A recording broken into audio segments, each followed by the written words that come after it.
Hey, what is up, mortals? It is SBurkeVA here with a new video for you. Welcome to part 16 of What If Deku Was the Shield Hero. I just wanted to greet you guys by saying sit back and relax, you're in for a treat. And so, we begin. On the morning of the sports festival, Izuku sat on one of the folding chairs provided for them in the Class 1A waiting room. He sat there, hands brought together as he looked out at the rest of his classmates who, like him, were all dressed in the UA blue gym uniforms. But, unlike him, there was a bit of nervous excitement going around as most of them sat at the tables provided, some even standing next to them as they chatted with each other. However, all Izuku could do was watch them, knowing they would clam up should he try to approach them. Even if he tried to talk to Kirishima, Sue, or Uraraka, the rest of the class would then cut them out of the conversation until he left. He didn't want that. So, he was left sitting there with no way of dealing with how nervous and disappointed he felt. A disappointment caused thanks to a phone call he had with Principal Nezu on his way to school. I am very sorry to inform you that due to your current circumstances, you shall not be giving the first-year speech at the sports festival. Normally, this honor is given to the student with the highest performance during the entrance exam. However, myself, along with several members of the UA staff, believe that having you standing there like that would be unwise. Please do not take this as an indication that we believe you are guilty in any way, but rather trying to avoid a situation that might cause undue mental strain upon you. I do hope that you understand. Izuku supposed that he understood, given everything that had been happening over the past couple of weeks. However, like so many people growing up in Japan and watching the sports festival every year, he had dreamed more than once about being the one to stand there, giving the speech before the world. Now that he found out that he would have been able to give that speech, but was denied, it made him feel more than a little cheated out of a potential once-in-a-lifetime chance. Hey, Izuku. Izuku looked up to see Raphtalia standing in front of him, doing her best to smile. Let's do our best.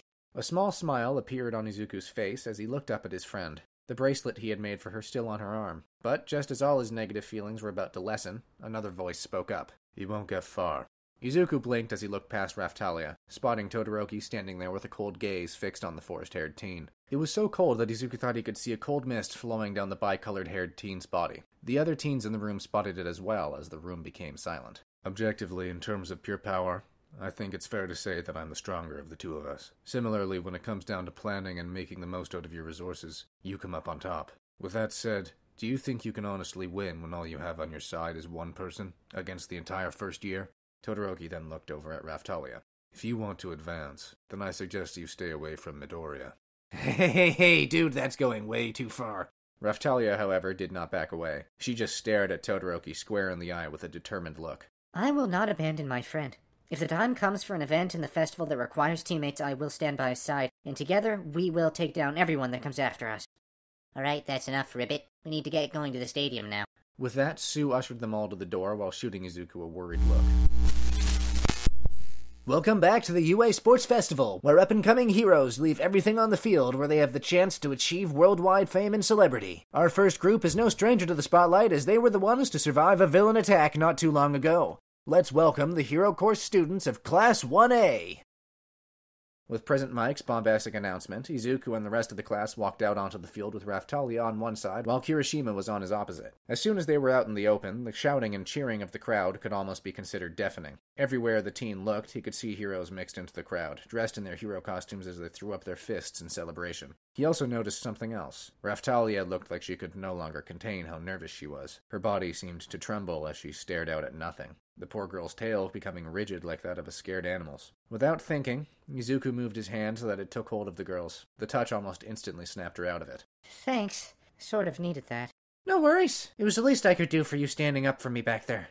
As 1A took their spot in the middle of the stadium in front of a large white stage, President Mike called out the other courses, starting with their sister heroic course, 1B. From there, the DJ hero called out the support courses, followed by general studies, and then finished up with the business course students. Then, once everyone had gotten onto the field, Midnight strode onto the stage in a manner that made nearly everyone there, both in the stands and on the ground, blush. Not helped by the fact that when she stopped, she made a pose after flicking some of her long hair out of the way. And now for the introductory speech. This year's student pledge shall be given by Katsuki Bakugo.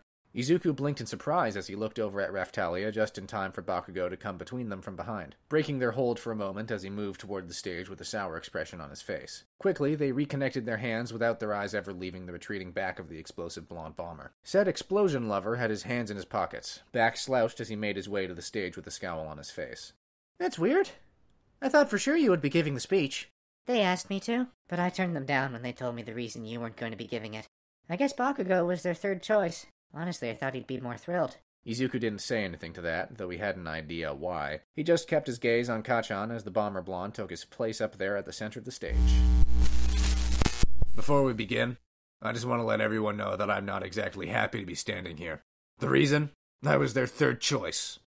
Third choice! When I heard that, I nearly told the principal where he could shove this honor before blowing up my phone. If I wasn't hands down their first pick, then this meant nothing to me. But if I did that, then they would just keep going down the line till some other spineless sheep of an extra said yes. And listening to someone like that speaking here when they didn't earn shit would have made me sick to my stomach. Izuku watched as Bakugo then eyed the students before him before sending what felt like a death glare at Class 1A. They all seemed to feel it as many of those under his gaze began to shift uncomfortably.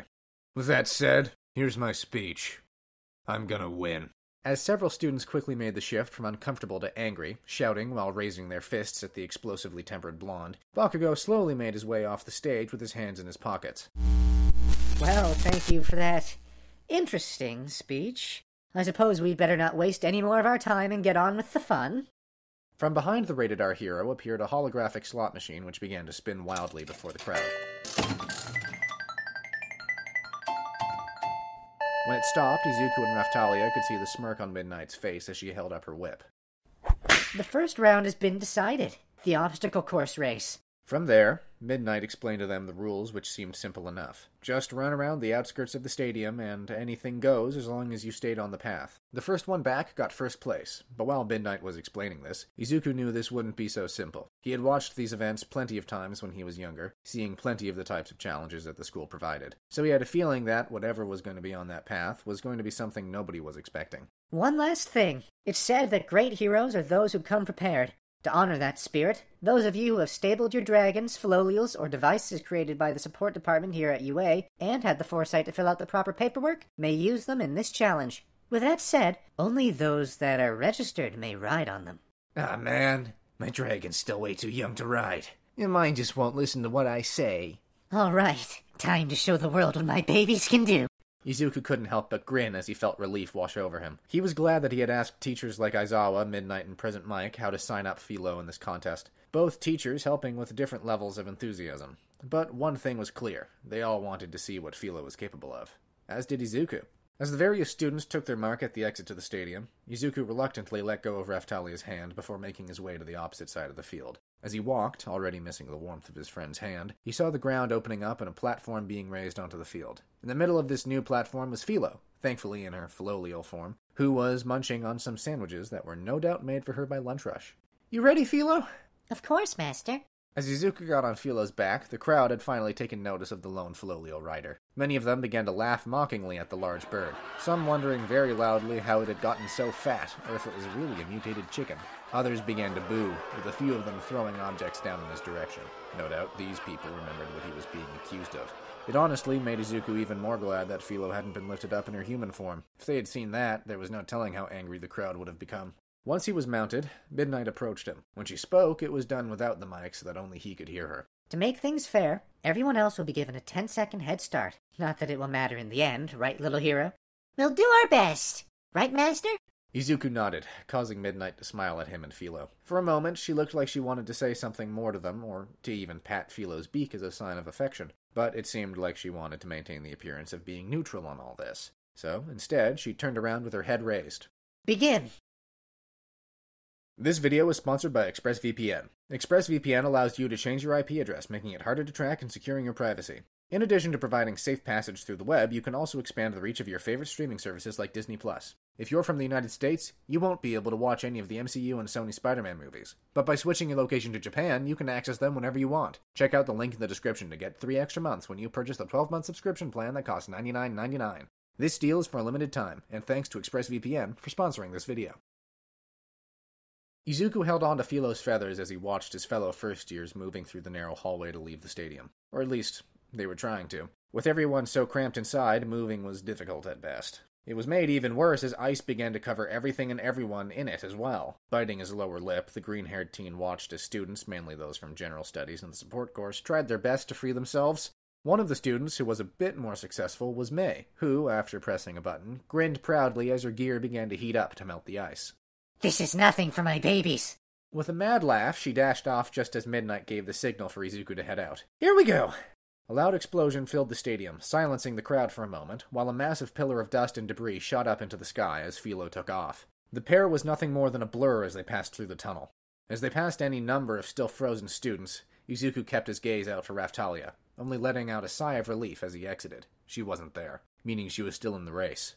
Next up on the journey was a turn full of Minetta's sticky purple balls. Upon seeing them, Izuku quickly deduced that the pint-sized pervert was trying to use them to his advantage.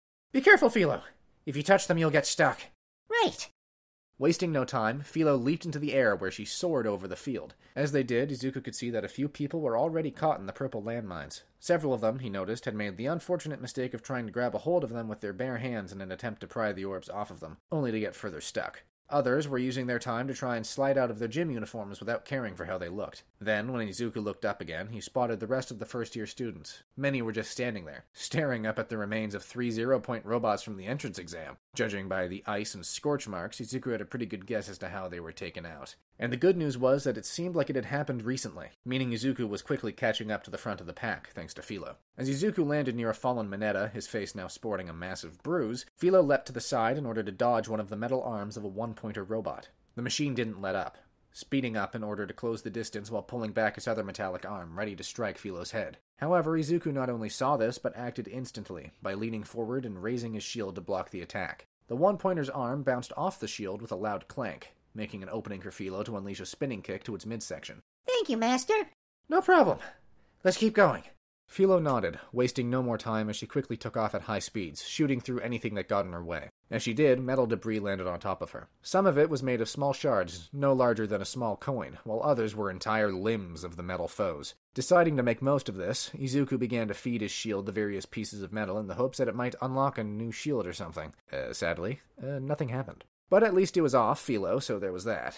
Just then, I won't let you pass me, Midoriya. Izuku looked over to his side to see Ida matching pace with Philo, an expression of anger on his face as he looked at the teen. I shall not allow such a scoundrel as yourself to pass me in this prodigious, heroic event, especially not when my big...